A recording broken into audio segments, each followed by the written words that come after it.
আসসালামু আলাইকুম। এটিএন বাংলা সংবাদে সবাইকে স্বাগত জানাচ্ছি। আমি মারিয়া চৌধুরী। ক্ষুধা দরিদ্রমুক্ত ও ন্যায় ভিত্তিক বাংলাদেশ করতে অন্তর্বর্তী সরকার কাজ করছে বলে জানিয়েছেন প্রধান উপদেষ্টা ডক্টর মোহাম্মদ ইউনূস। চীনের পিকিং বিশ্ববিদ্যালয়ে দেয়া বক্তৃতায় তিনি বলেন, বাংলাদেশে অভূতপূর্ব এত পরিবর্তন হয়েছে। ক্ষুদ্র উদ্যোক্তাদের সফলতা, প্রযুক্তির সঠিক ব্যবহার ও আন্তর্জাতিক সহযোগিতার মাধ্যমে সমৃদ্ধ দেশ করার কাজ করছে সরকার। তরুণরা এক নতুন বাংলাদেশ গড়ে তুলছে বলেও বক্তৃতায় উল্লেখ করেন তিনি। অনুষ্ঠানে প্রধান উপদেষ্টা ডক্টর মোহাম্মদ ইউনূসকে সম্মানসূচক ডি.লিট ডিগ্রি দেয় পিকিং বিশ্ববিদ্যালয়।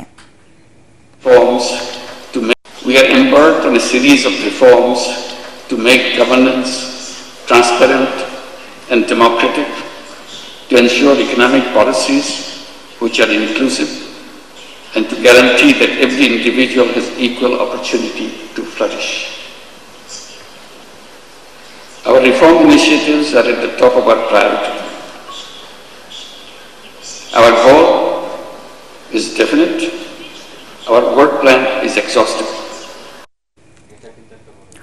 রাজধানী থেকে দেশের বিভিন্ন প্রান্তে লাখো মানুষের যাত্রায় যানবাহনের চাপ বেড়েছে। রাজধানীর গাবতলী, সায়েদাবাদ, মহাখালী, গুলিস্তান প্রতিটি পয়েন্টে চাপ বাড়ার কারণে কিছুটা ধীর গতিতে যান চলাচল করলেও মহাসড়কে কোথাও যানজটের খবর পাওয়া যায়নি। সদরঘাটও চাপ বাড়লেও অতিরিক্ত যাত্রী নিচ্ছে না লঞ্চ কর্তৃপক্ষ। যানজট না থাকলেও ঢাকা টাঙ্গাইল মহাসড়কে বিশেষ করে এলেঙ্গা থেকে বঙ্গবন্ধু সেতু পর্যন্ত 13.5 কিলোমিটার সড়কে রাত থেকে অতিরিক্ত চাপ দেখা গেছে। অন্যদিকে ঢাকা মাওয়া এক্সপ্রেসওয়েতে দূরপাল্লার যানবাহনের চাপ থাকলেও কোথাও কোনো যানজট বা বিড়ম্বনা পোহাতে হচ্ছে না যাত্রীদের। পদ্মা সেতুর মাওয়া প্রান্তের টোল প্লাজাগুলোতেও বাড়তি চাপ নেই। নির্বিঘ্নে টোল দিয়ে সেতু পাড়ি দিচ্ছেন যানবাহনগুলো। এদিকে নারায়ণগঞ্জে ঢাকা, চট্টগ্রাম ও সিলেট মহাসড়কে যানবাহনের চাপ বেড়েছে। যাত্রী ও যানবাহনের পরিমাণ বাড়ায় মহাসড়কের বাস স্ট্যান্ডের পয়েন্ট ও মহাসড়কের লোকাল লেনে একটু ধীর গতিতে চলছে পরিবহন। এদিকে ঢাকা চট্টগ্রাম মহাসড়কে কুমিল্লার 105 কিলোমিটার অংশে জেলা প্রশাসন ও হাইওয়ে পুলিশের সাথে রোভার স্কাউটের সদস্যরা কাজ করছেন। দেশের সব মহাসড়কে জেলা পুলিশ, হাইওয়ে পুলিশের পাশাপাশি র্যাব ও সেনাবাহিনীও কাজ করছে। যানজট নিরসনে আইনশৃঙ্খলা বাহিনীর সাথে নির্বাহী ম্যাজিস্ট্রেটরাও কাজ করছে।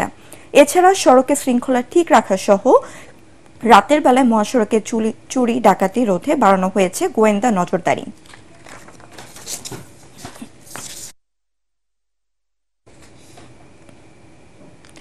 দর্শক, এই মুহূর্তে কমলাপুর রেল স্টেশনে রয়েছেন সহকর্মী মাজহারুল হক মুহাজির। আমরা সরাসরি চলে যাচ্ছি তার কাছে। মুহাজির, ঘরমুখো মানুষের চাপ কেমন দেখছেন? ট্রেন কি ঠিক সময়ে ছেড়ে যাচ্ছে? আমাদেরকে বিস্তারিত জানান।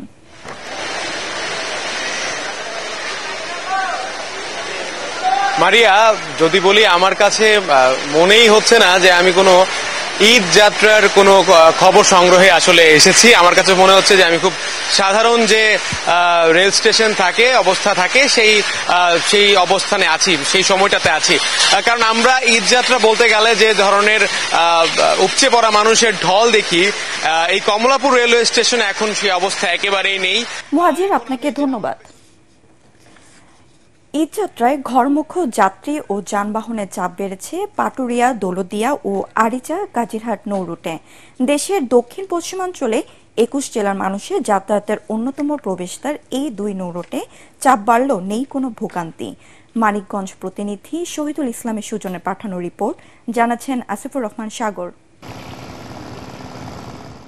পাটুরিয়া, দৌলতদিয়া ও আরিচা কাজিরহাট নৌ রুটে ঈদে ঘরমুখো যাত্রী ও যানবাহনের যাত্রা নির্বিঘ্নে পারাপার করতে একসাথে কাজ করছে বিআইডব্লিউটিসি, জেলা প্রশাসন, পুলিশ প্রশাসন সহ সংশ্লিষ্টরা।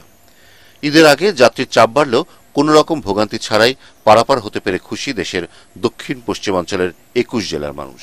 রোডে ঘাটে আপনার প্রশাসন আছে, চারিদিক ক্লিয়ার কাজ চলছে, আর কি ক্লিয়ার রাখছে। আমি ঢাকা থেকে আসতেছি, রোডঘাট সবই ক্লিয়ার। আজকে রাস্তা ফাঁকা ছিল, কোনো জ্যামও ছিল না। ঘাট এলাকায় কোনো ভোগান্তি পাইনি আমরা। ঈদে ঘরমুখো মানুষ ও যানবাহন পারাপারে পাটুরিয়া, দৌলতদিয়া নৌপথে 17টি ও আরিচা কাজিরহাট নৌপথে 6টি ফেরি রয়েছে। এছাড়াও রয়েছে 25টি লঞ্চ। ঘাট এলাকায় ঈদে ঘরমুখো মানুষের নিরাপত্তায় 600 পুলিশ নিয়োজিত রয়েছে বলে জানালেন জেলা পুলিশের এই কর্মকর্তা। সবাইকে যাতে নির্বিঘ্নে এবং উৎসবমুখর পরিবেশে যাতায়াত করতে পারে এবং সবাই যাতে যাদের গন্তব্যস্থলে পৌঁছাতে পারে, এজন্য জেলা পুলিশের পক্ষ থেকে আমরা বিভিন্ন স্তরে প্রোগ্রাম করেছি। ঈদকে কেন্দ্র করে বাড়তি যানবাহন পারাপারে এবছর ভোগান্তি ও সমস্যা এড়াতে সব ধরনের প্রস্তুতি নেওয়া হয়েছে বলে জানিয়েছে ঘাট কর্তৃপক্ষ। আপনারা দেখছেন এখন গাড়ি নাই বললেই চলে, রানিং। আমরা চেষ্টা করব ঘরমুখী যাত্রীদেরকে সুষ্ঠুভাবে তাদের যাত্রা স্থানে পৌঁছে দেওয়ার জন্য এবং ঈদটা যাতে তারা সুষ্ঠুভাবে তাদের পরিবার পরিজনের সঙ্গে করতে পারে। আমরা বিআইডব্লিউটিসি এতে সচেষ্ট আছে। Bureau report, ATN Bangla. Dhaka Tangail মহাসড়কে যান চলাচলের সবশেষ পরিস্থিতি জানাচ্ছেন টাঙ্গাইল প্রতিনিধি এম নাসির উদ্দিন। ঢাকা টাঙ্গাইল মহাসড়কের আশেপাশে বাইপাস এলাকা গত বৃহস্পতিবার থেকে এই মহাসড়কে উত্তরবঙ্গগামী যানবাহনের চলাচল অন্তত 5 গুণ বেড়েছে। এই মহাসড়কে উত্তরবঙ্গের 24টি জেলা সহ 27টি জেলার যানবাহন চলাচল করে থাকে। ঈদ যাত্রায় ঢাকা টাঙ্গাইল যমুনা সেতু মহাসড়কের যানবাহনের অতিরিক্ত চাপ বাড়লেও কোথাও যানজটের সৃষ্টি হয়নি।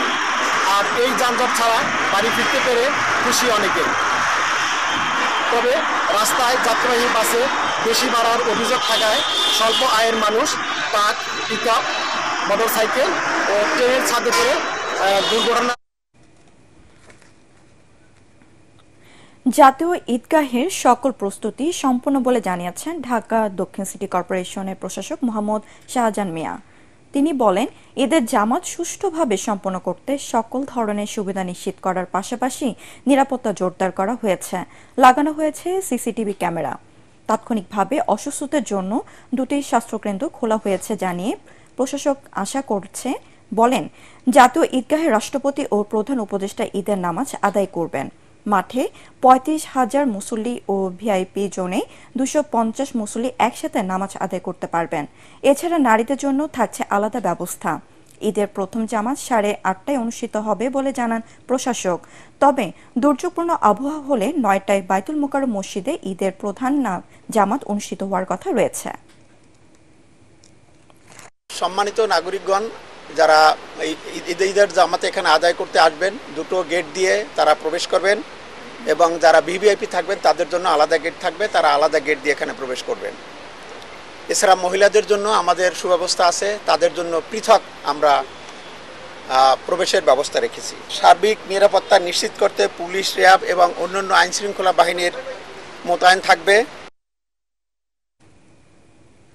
ঈদের নামাজের জন্য পুরোপুরি প্রস্তুত দিনাজপুর গৌর শহীদ বড় ময়দান। প্রতি বছর ঈদের নামাজ আদায় করতে দেশের বিভিন্ন প্রান্ত থেকে ধর্মপ্রাণ মুসল্লিরা সমবেত হন এই ময়দানে। দিনাজপুর জেলা পুলিশ সুপার মোহাম্মদ মারুফাত হোসেন জানান, বড় ময়দানকে ঘিরে কয়েক স্তরে নিরাপত্তা ব্যবস্থা নেওয়া হয়েছে। এছাড়া 3 শতাধিক পুলিশ নিয়োজিত থাকবে। সুষ্ঠুভাবে নামাজ আদায় সম্পন্ন করতে বসানো হয়েছে সিসি ক্যামেরা, ওয়াচ টাওয়ার। গৌর এই শহীদ বড় ময়দানের আয়তন প্রায় 22 একর। উপমহাদেশের সর্ববৃহত্তম ঈদগাহ মাঠ আমাদের এটা দিনাজপুর বড় মাঠ। ছোটবেলায় বাবার সাথে আমি নামাজ পড়তে আসতাম, এখন আমার ছেলে মেয়েকে নিয়ে আমি আসি। নিজেকে অনেক গর্বিত মনে করি। বড় জামাতের সাথে নামাজ পড়লে নামাজ আল্লাহ কবুল করে এবং দোয়া দেশ ও জাতির জন্য দোয়া হয়। বাঁশের বেষ্টনী দিছে, এটা যদি চারদিক দিয়ে হালকা ছোট একটা বেষ্টনী দিয়ে কোনো প্রকারের যানবাহন যদি মাঠে না প্রবেশ করে, তাহলে আমাদের মাঠটা আরো ভালো থাকবে। আমাদের মুসলিম উম্মার যে সবচেয়ে গুরুত্বপূর্ণ ঈদের দিন ঈদ উল ফিতর, এই দিবসটি আমরা এখানে অত্যন্ত আনন্দঘন, ভাব গাম্ভীর্য এবং মর্যাদাপূর্ণ পরিবেশে আমরা ইনশাল্লাহ সম্পন্ন করতে পারব। শান্তিপূর্ণভাবে নামাজ আদায় করে সুশৃঙ্খলিতভাবে তাদের বাড়িতে ফিরে যেতে পারে সে ব্যবস্থা বাংলাদেশ পুলিশের দিনাজপুর জেলা পুলিশ সে আয়োজন রেখেছে।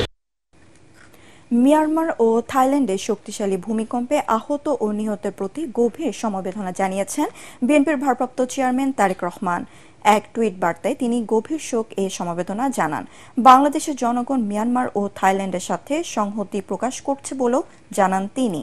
এ ক্ষতি দ্রুত কাটিয়ে ওঠার আশাও করেন তারেক রহমান। খেলার খবর। হাসপাতাল থেকে বাসায় ফিরে আবেগ আপ্লুত হয়ে পড়েন জাতীয় ক্রিকেট দলের সাবেক অধিনায়ক তামিম ইকবাল।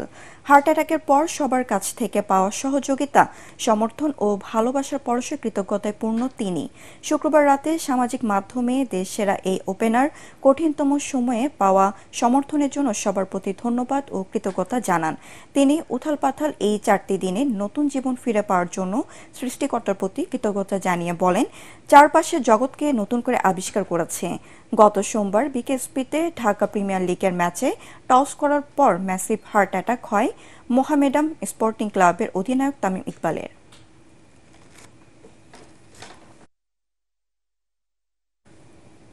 পরবর্তী সংবাদ দেখার আমন্ত্রণ জানিয়ে এখনকার মতো শেষ করছি।